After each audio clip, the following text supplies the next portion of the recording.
Alam ko na kung paano natin padamihin ang ating mga followers.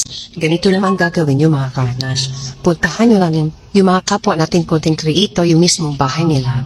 Alam ko sa mismong wall, may makikita kayo doon bawat post. Bawat post ng content creator na pinuntahan nyo, ay marami po kayong makikita mga nagko-comment, nag-like, at nagre-react.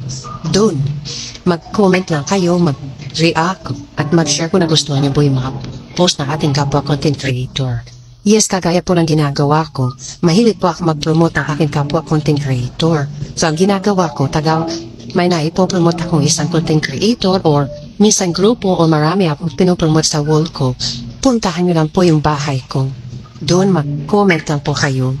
Huwag po kayo mag-count me in or anong klaseng aneksena. Comment lang kayo na maganda doon. Check na mapapansin po kayo ng aking mga followers. At alam ko pong ifa-follow po kayo. Totoo. Tapos ganito rin ang gawin nyo.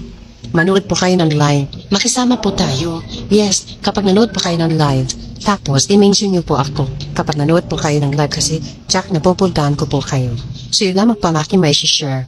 Kasi gusto ko pa talaga makatulong. Wala pong ibang layunin dito kundi makatulong sa kapwa nating content creator na kagaya mo kagaya ko. Kaya share more reels ko and forget to follow na. Thank you.